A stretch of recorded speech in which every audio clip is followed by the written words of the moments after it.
या देवी सर्वभूतेषु शक्तिरूपेण संस्थिता नमस्तस्यै नमस्तस्यै नमस्तस्यै नमो नमः। नमस्कार, आप देख रहे हैं संसद टीवी। आपके साथ मैं हूँ दीक्षा कोहली। तिरुपति आंध्र प्रदेश में हो रहा है नारी शक्ति का वंदन, नारी शक्ति का अभिनंदन और आयोजित हुआ है पहला नेशनल विमेन कॉन्फ्रेंस। और यहाँ पर समूची देश की नारी शक्ति ने एक साथ एक स्वर में कहा कि जब नारी शक्ति आगे बढ़ती है तो निश्चित रूप से देश का विकास होता है। नारी शक्ति पर बात करने के लिए, विमेन एम्पावरमेंट पर बात करने के लिए हमारे साथ हैं कमेटी ऑफ विमेन एम्पावरमेंट की महाराष्ट्र से सदस्य और लोकसभा सांसद स्मिता ओतेवाक जी। बहुत बहुत स्वागत है मैम आपका संसद में। सबका स्वागत है और बहुत अच्छा लग रहा है। आज हम यहाँ सब महिला सांसद, महिला पूरे देश भर की महिलाएं आज यहाँ पर आई है और पहला अधिवेशन सम्मेलन यहाँ पे हो रहा है और आज समाप्ति की ओर हम जा रहे हैं। और मुझे बहुत अच्छा लगता है कि महिला सबलीकरण, महिला आत्मनिर्भर और महिला को आगे लेकर जाने के लिए ये सम्मेलन बहुत मायने करता है। मैम, पहला रिएक्शन क्या आता है जब आप इतने वर्षों के बाद, इतने अथक प्रयास के बाद एक ऐसा भव्य सम्मेलन देखते हैं, एक आयोजन का हिस्सा होते हैं जो अपने आप में पहला है, मील का पत्थर है, माइलस्टोन है? क्या आता है सबसे पहले मन में? मुझे लगता है कि ये बात बहुत पहले हो जानी चाहिए थी, जो नहीं हो पाई। लेकिन चलो, देर आए दुरुस्त आए। आज ये महिला सम्मेलन की वजह से महिलाओं का आंतरिक विकास, आत्मिक विकास और उसके साथ में देश का विकास, आत्मनिर्भर भारत के अंदर को बहुत ज़्यादा डिपेंड करता है। तो मुझे लगता है कि ये सम्मेलन की वजह से महिलाओं को एक ऐसा स्थान मिलेगा। यहाँ पे जेंडर बजट के बारे में हमने चर्चा की है। मुझे लगता है कि महिलाओं के जेंडर बजट के बारे में जब हम चर्चा करते हैं तो मुझे लगता है कि ऐसा बजट होना चाहिए, तभी आगे जाके महिलाओं के लिए कुछ काम हो सके।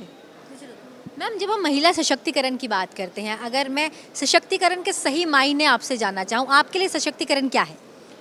पुराने ज़माने में ऐसा नहीं था। महिलाओं को बाहर निकलते समय भी बहुत बार सोचना पड़ता था। ऐसे कितने सारे लोग हैं को महिलाओं को सिर्फ अपने मैके जब जाती था वो स्टैंड पे, स्टेशन पे जाती थी। लेकिन अभी वैसे बात नहीं रही। बचत गट की वजह से महिला एक साथ बाहर निकल रही है, खुद जाके बैंकों में जाके व्यवहार कर रही है। मुझे लगता है कि आत्मनिर्भर भारत का जो पंतप्रधान नरेंद्र भाई मोदी ने जो सोचा है, तो मुझे लगता है कि यही विकास है कि महिला आर्थिक रूप से भी आत्मनिर्भर हो। और एक महिला अगर आत्मनिर्भर होती है, एक कदम आगे बढ़ाती है, तो उसके साथ में उसका परिवार आगे बढ़ता है। निश्चित रूप से मैम, महिला आगे बढ़ती है तो पूरे परिवार को साथ लेकर आगे बढ़ती है, पूरे समाज को साथ लेकर आगे बढ़ती है। जब हम बात करते हैं इस पहली राष्ट्रीय कॉन्फ्रेंस की, इस 2 दिवसीय राष्ट्रीय कॉन्फ्रेंस की, तो क्या मैम वो मेजर टेक अवेज होंगे जो आप यहाँ से लेकर जाएंगे? और क्या वो ऐसे पल थे या बहुत ही खास मोमेंट्स थे जो इस दौरान 2 दिवसीय कॉन्फ्रेंस में आपने जिए?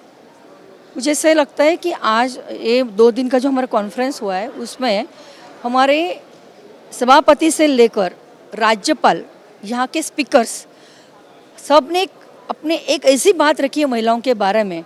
मुझे ऐसा लगता है कि ये सब बातों में से महिलाओं को आगे जाने के लिए एक बहुत बड़ा कदम इस सम्मेलन के कारण होने वाला है। मैंने जो बोला है कि बजट के बारे में अगर हम सोचें तो 50% महिला मतदार है पूरे भारतवर्ष में। तो महिलाओं को मतदार होने के बाद अगर उनको सही में आगे लेकर जाना है तो ये सम्मेलन में जो बातें रखी गई है वो अगर इम्प्लीमेंट हो जाए तो मुझे लगता है कि बहुत बड़ा कदम हो जाएगा। मैम, अगर मैं आपके प्रदेश की बात करूं, महाराष्ट्र की, तो कितनी सशक्त हैं महिलाएं? और महिला सशक्तिकरण की जो राह है उसके बीच सबसे बड़ी चुनौतियाँ क्या हैं? महिला सशक्तिकरण के बारे में अगर हम बोले तो मैंने जो बोला ना कि बचत गट के माध्यम से महिलाओं को आत्मनिर्भर और आर्थिक रूप से भी निर्भर करने के लिए में हमने, महाराष्ट्र तो हर बात में आगे है। जो भी नया कुछ आता है उसको तुरंत उठाने का क्षमता जो है महाराष्ट्र सरकार भी रखती है और महिलाएं भी रखती है। आप अगर आपने देखा होगा कि लखपति दीदी कि अगर जितने प्रपोजल महाराष्ट्र में, मुझे लगता है कि उतना प्रपोजल कहीं नहीं हुआ है। अगर महिलाओं को एक्सपोजर मिल जाए तो एक देखिए, आप महिला अगर बोले तो एक ऐसा कौन सा क्षेत्र नहीं कि वहाँ महिला जाके काम नहीं कर रही है। अंतरिक्ष से लेके किसान तक हमारी महिलाएं काम कर रही है। किसान में भी अगर देखा जाए तो महिला जिस कॉन्फिडेंस से काम करती है वहाँ पर तो उन्नति की तरफ एक कदम वो बढ़ा रही है। मुझे लगता है कि हर क्षेत्र की महिला काम करे तो महाराष्ट्र तो बहुत आगे है। जो भी नया कुछ आता है वो तुरंत उठाने की क्षमता महाराष्ट्र रखता है। तो आत्मनिर्भर के बारे में अगर बोले या महिला को सशक्तिकरण के बारे में अगर बोले तो महाराष्ट्र बहुत आगे है। मैम, यहाँ से आप जब अब महाराष्ट्र जाएंगी, अपने प्रदेश वापस जाएंगी, तो क्या कुछ नया करने वाली हैं? यहाँ से ऐसा क्या सीख कर जा रही हैं जो अब कुछ नया आपके प्रदेश में दिखाई देगा? महाराष्ट्र में तो पंचायत से लेके जिला पंचायत, ग्राम पंचायत, पंचायत समिति, नगर पालिका, नगर विकास, इन सब क्षेत्र में 50% आरक्षण है। तो मुझे लगता है कि 50% आरक्षण होने के कारण महिला हर जगह पे इतना अच्छा काम कर रही है। मुझे लगता है कि 20 साल पहले जब हमारी ग्राम पंचायत की महिला जब सरपंच बनी तो ऐसे घूंघट निकाल के वो बैठी थी। तो मैंने उसको उसी टाइम पूछा था कि आप बैठी ऐसी हो। उनको मैंने बोला कि लिखना पढ़ना आता है तो आता नहीं है, अंगूठा लगाती हो। तो मुझे लगता है कि 20 साल से लेके आज तक जो बदलाव हुआ है वो बहुत बड़ा बदलाव है। आज महिला कॉन्फिडेंसली कौन सा भी क्षेत्र लो वहाँ पे खड़ी है डट कर। और मुझे लगता है कि आज ये सब बातें हमारे यहाँ सम्मेलन में हुई है कि महिलाओं को अच्छी तरह से स्ट्रांगली खड़ा कैसे करें। अगर आज के 2 दिन की सत्र में जो हमारी बातें हुई, अगर वो सही तरह से इम्प्लीमेंट होती है तो मुझे लगता है कि एक स्ट्रांग, एक कॉन्फिडेंट महिला आगे चल के आपको दिखाई देगी। बिल्कुल मैम, अगर मंच से बात करूं तो कई बार माननीय लोकसभा अध्यक्ष और तमाम जितने पैनलिस्ट थे सभी ने एक बात कही कि अगर भारत को पूरी तरह से विकसित बनाना है तो महिलाओं का नेतृत्व में आना बहुत ज़रूरी है, क्योंकि महिला नेतृत्व के साथ ही हम भारत को पूरी तरह से विकसित बना सकते हैं। ये बात अक्सर प्रधानमंत्री नरेंद्र मोदी भी कहते आए हैं। आप कैसे देखती हैं महिलाओं का नेतृत्व देश को वर्ष 2047 के लक्ष्य की पूर्ति के लिए कैसे लेकर जाएगा आगे? देखिए, मैंने बोला कि मैं 32 साल से मैं राजनीति में या सामाजिक स्तर पे काम कर रही हूँ, लेकिन इतने दिनों के लिए हमने जो स्ट्रगल किया था कि कम से कम कि जिला पंचायत, नगर पालिका क्षेत्र सबके अंदर 50% आरक्षण है, लेकिन कभी महिलाओं को विधानसभा या लोकसभा में आरक्षण कभी मिला नहीं। उसके लिए हमने करीबन 20 साल स्ट्रगल किया, तब जाके पंतप्रधान नरेंद्र भाई मोदी के कार्यकाल में 33% आरक्षण अभी मिल रहा है। मुझे लगता है कि आज लोकसभा क्षेत्र के अंदर या विधानसभा क्षेत्र के अंदर जो महिलाएं दिखाई दे रही, उससे बहुत ज़्यादा महिलाएं 2029 में दिखाई देगी।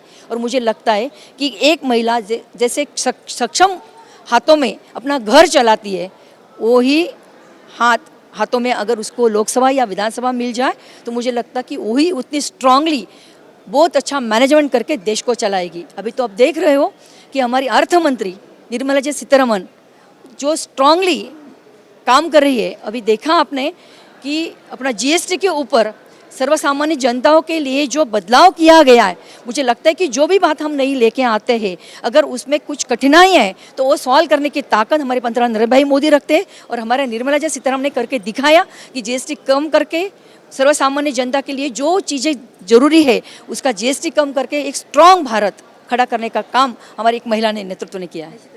मैम, तमाम देश की महिलाएं आपको संसद टीवी के माध्यम से सुन रही हैं। आपका कोई संदेश जो आप महिलाओं से साझा करना चाहें? जिस क्षेत्र में आप जाती हो उस क्षेत्र में ऊंचाई तक छूने का काम आप कर सकेगी। तो मुझे लगता है कि एक आदर्श महिला, एक स्ट्रांग महिला भारत के लिए खड़ी होगी। बहुत बहुत धन्यवाद स्मिता मैम, संसद टीवी के साथ बातचीत करने के लिए और हमें अपना समय देने के लिए बहुत बहुत धन्यवाद मैम। निश्चित रूप से यदि महिला ये ठान लेगी कि उसके अंदर अब ये विश्वास है कि वो आगे बढ़ सकती है, वो कदम बढ़ाएगी, तो वो नित नए कीर्तिमान स्थापित कर सकती है। यही है महिला शक्ति, जो न केवल खुद आगे बढ़ती है बल्कि अपने साथ अपने परिवार, अपने समाज और अपने देश को भी आगे बढ़ाती है। इसी बात के साथ अभी के लिए दीजिए इजाज़त।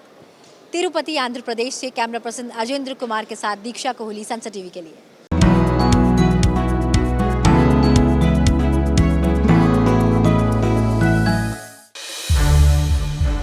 संसद टीवी के और भी प्रोग्राम्स देखने के लिए सब्सक्राइब करें हमारा YouTube चैनल और हाँ, इन्हें लाइक और शेयर करना ना भूलें।